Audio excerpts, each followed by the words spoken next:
ये कहानी है आज से लगभग 500 साल पहले दक्कन के प्रायद्वीप में बसे एक राज्य की।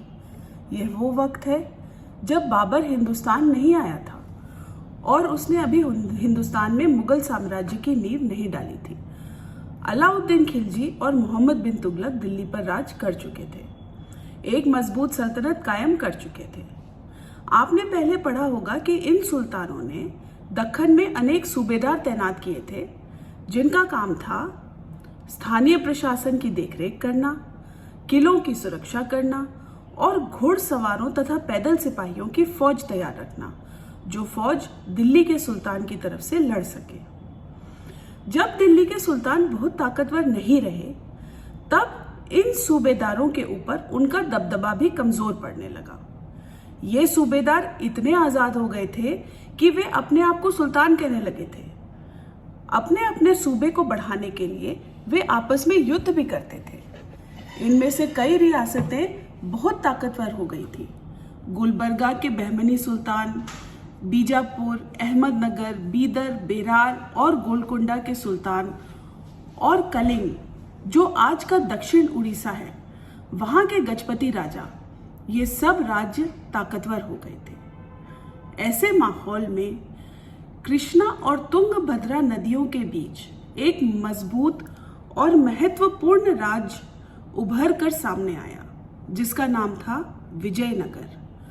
14वीं शताब्दी में केवल 2 लोकल सैनिक उस एरिया के, जिनका नाम था हरिहर और बुक्का, उन्होंने 1336 में इस राज्य की स्थापना की और ये राज्य 200 सालों तक कायम रहा।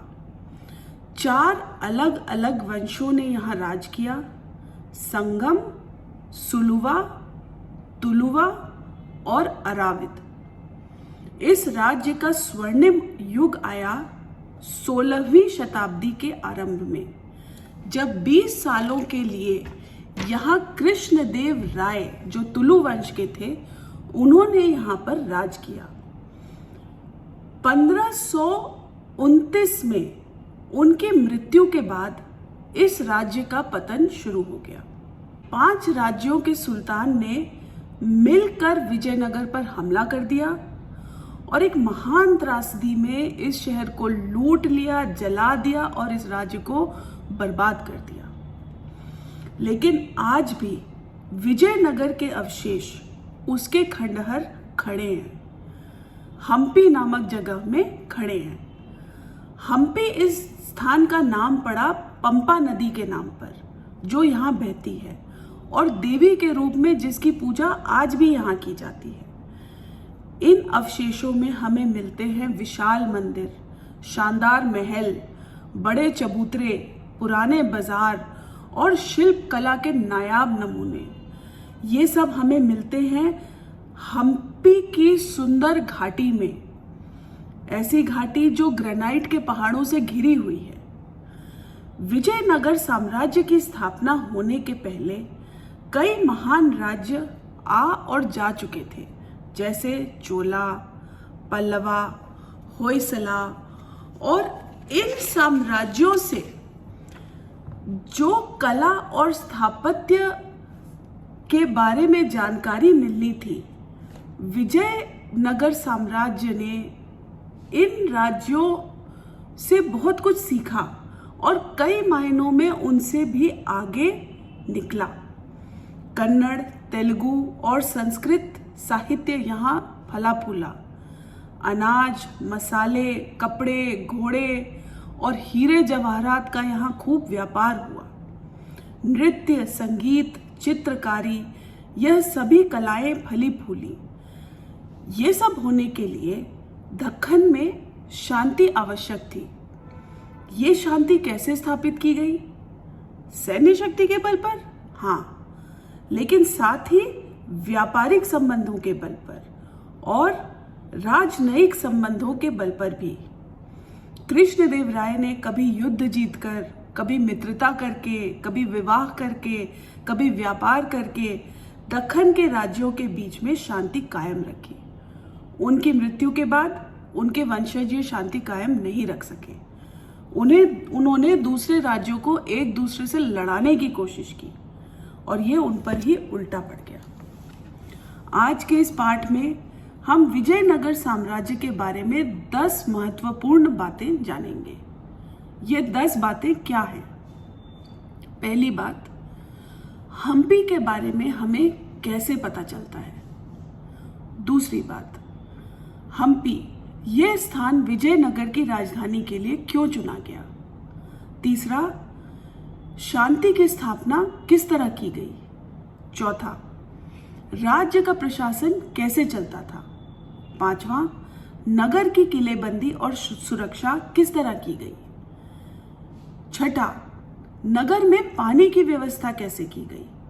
सातवां, नगर का शाही केंद्र कैसा था। महल, बैठक घर, अस्तबल, बाजार, ये सब कैसे थे।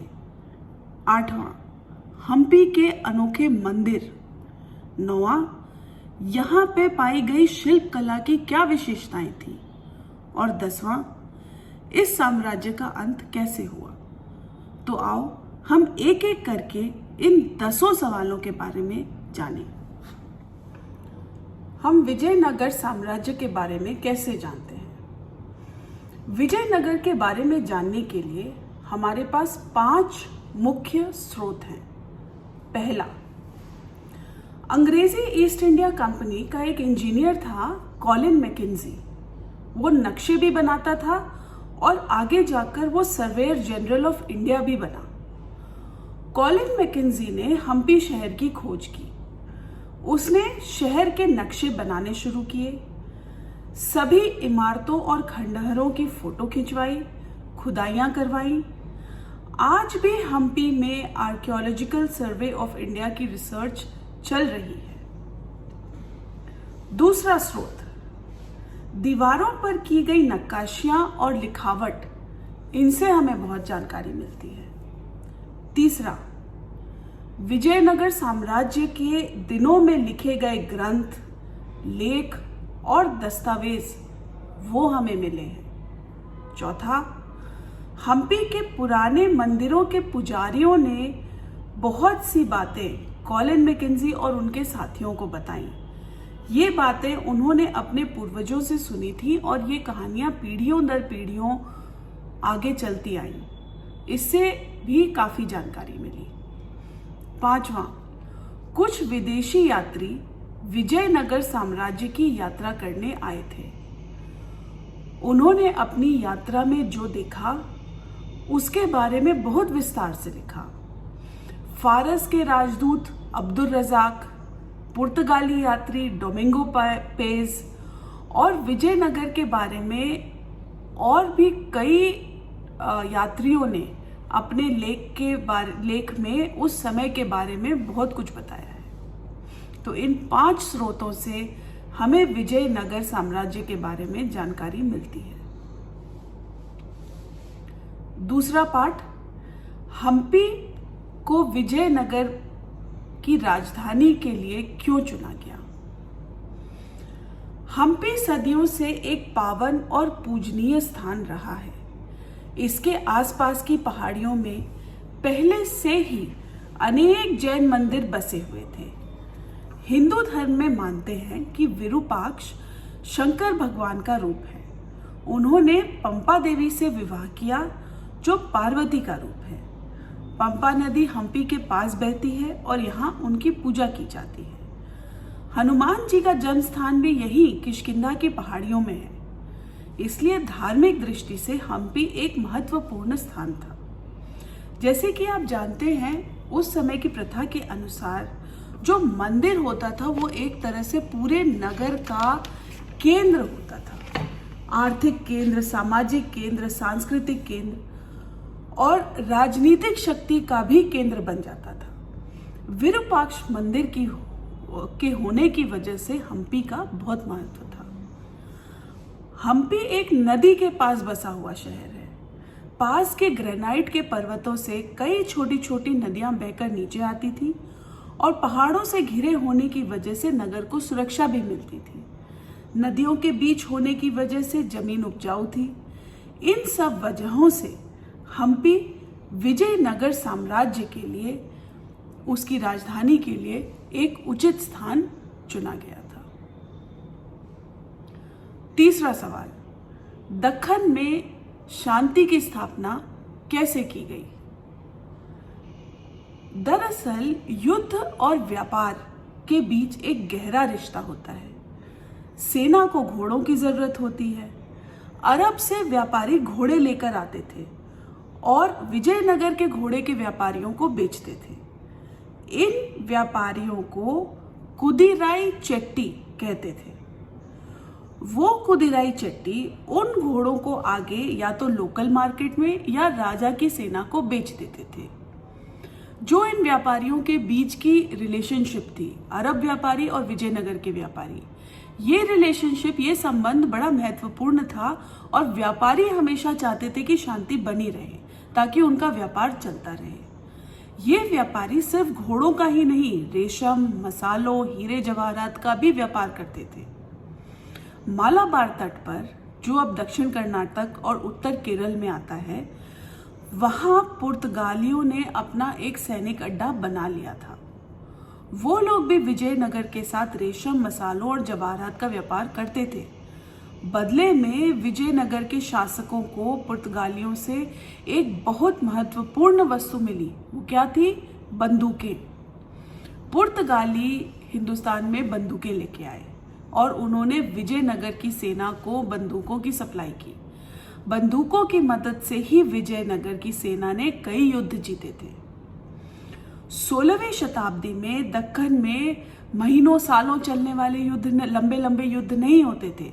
उस वक्त की मिलिट्री स्ट्रैटेजी ये थी कि एक एक करके किलों पर कब्जा किया जाए और उससे अपने कब्जे के दायरे को धीरे धीरे बढ़ाया जाए। जो विजयनगर के सबसे महान शासक थे, कृष्णदेव राय, उन्होंने यही स्ट्रैटेजी इस्तेमाल करके अनेक किले अपने कब्जे में कर लिए थे, जैसे उदयगिरी, कोंडविडू और पोतनूर। ये सब किले कलिंग के महत्वपूर्ण किले थे। जब कलिंग के शासक ये सब किले हार गए तो उन्होंने कृष्णदेव राय के साथ शांति की पहल कर दी और उन्होंने अपनी पुत्री कलिंग की राजकुमारी के साथ कृष्णदेव राय का विवाह भी करवा दिया। इसी तरह से जब बहमनी सुल्तान की मौत हुई तो बीजापुर सुल्तान ने उनकी राजधानी गुलबर्गा पर हमला करके उनके बेटों को बंदी बना लिया था। कृष्णदेव राय ने क्या किया? उन्होंने रायचूर के किले पर कब्जा कर लिया। ये किला बीजापुर के कब्जे में था।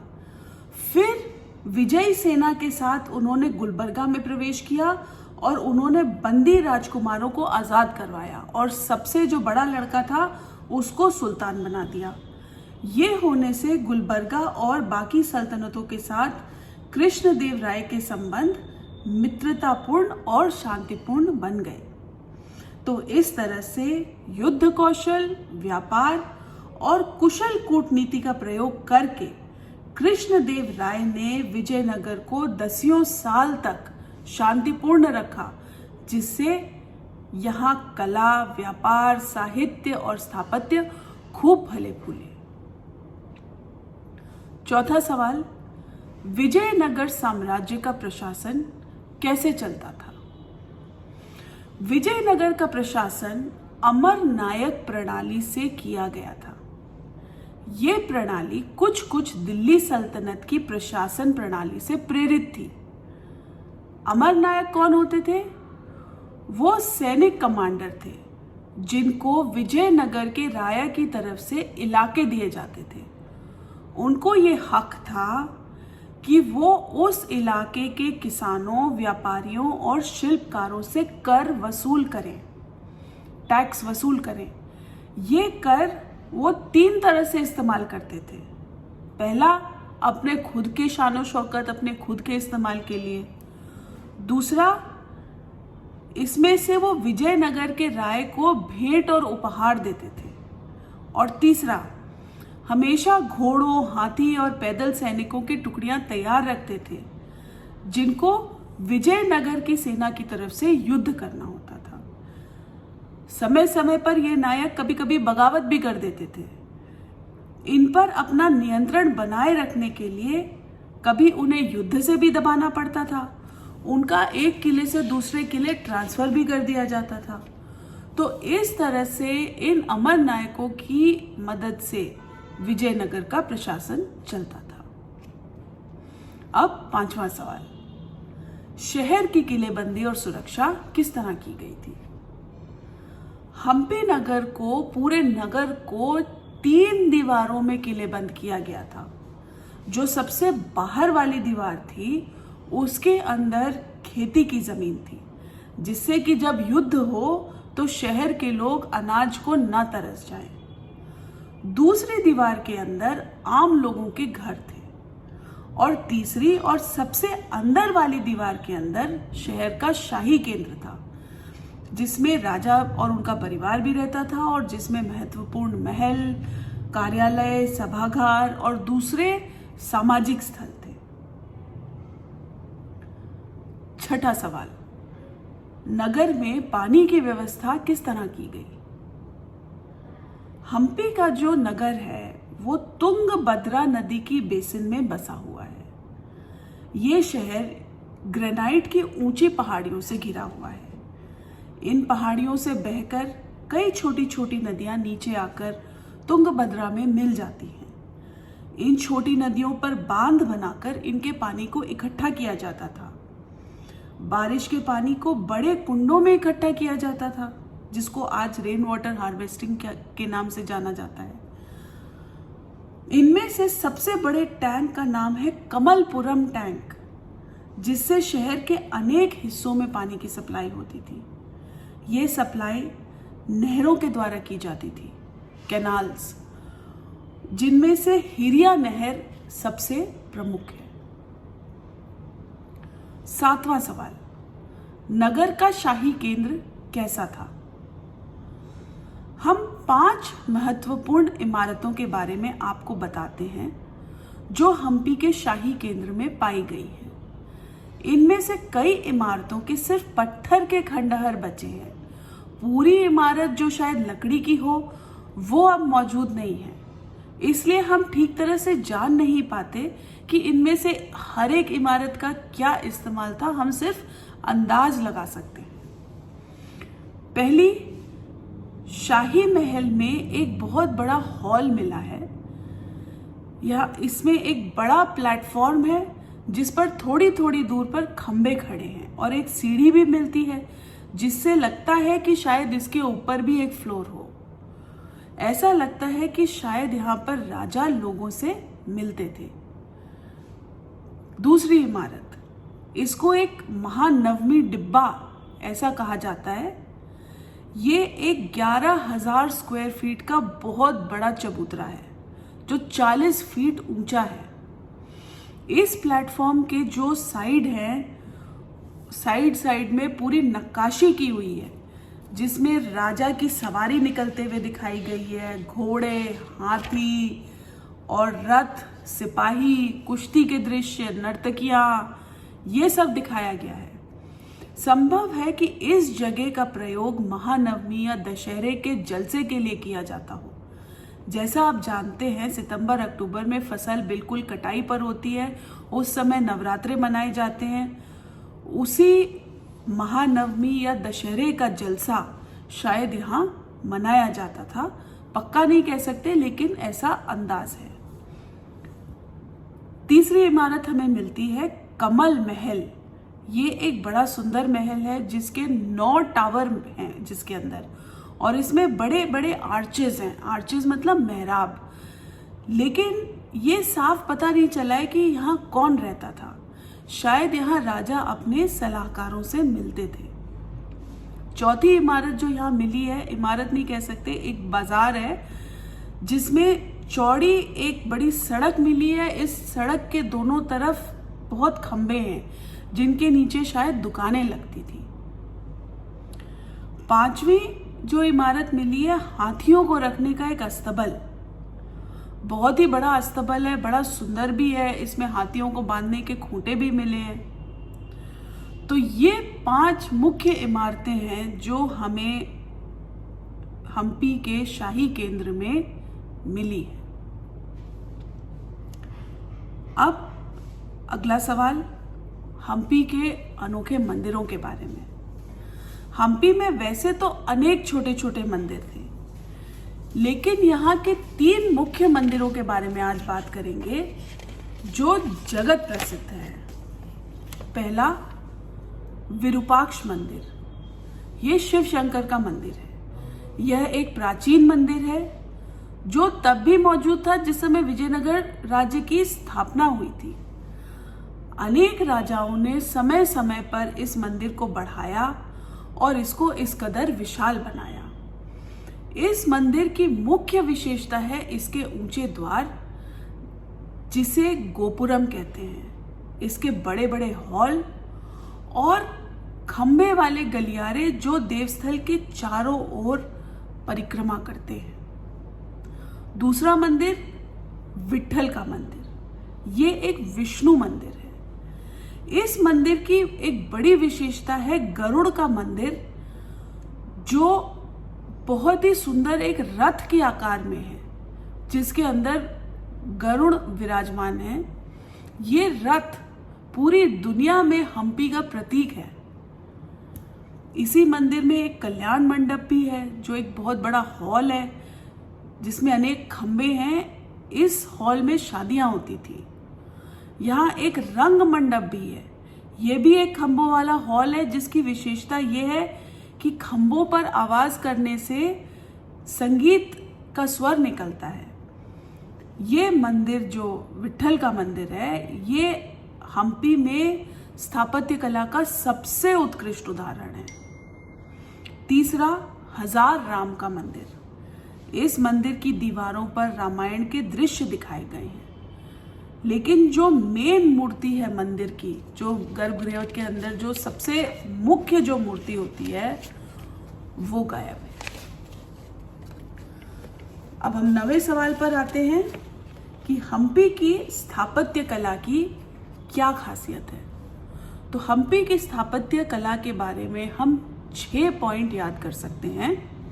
पहला, यहाँ की सड़कें एक सीधी लाइन में जाती थी, जो शहर की अर्बन प्लानिंग के दृष्टि से देखें तो एक अच्छी बात है कि सीधी सीधी चौड़ी चौड़ी सड़कें थी और पत्थर से उनकी पेविंग की हुई थी।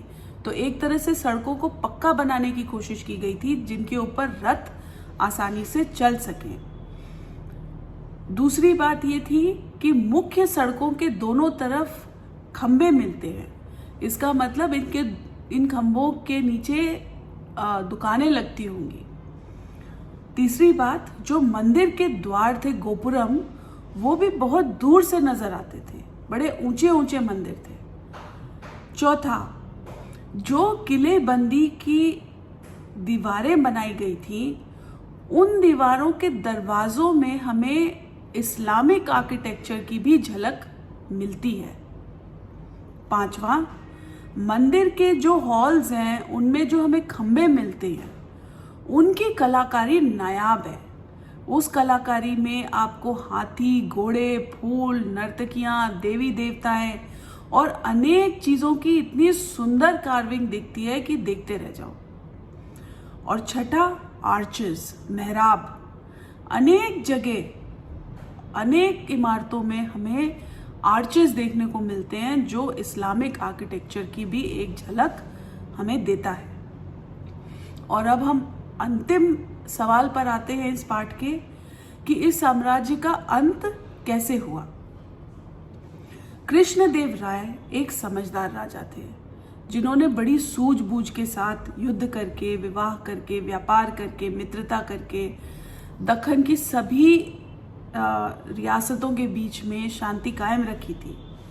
धार्मिक भेद जरूर थे, कुछ सुल्तान मुसलमान थे, कुछ राजा हिंदू थे, फिर भी इनके बीच एक बैलेंस बन गया था और वो आपस में शांति रख पाए थे। लेकिन कृष्णदेव राय के बाद जो राय आए, उनमें ये सूझबूझ नहीं थी।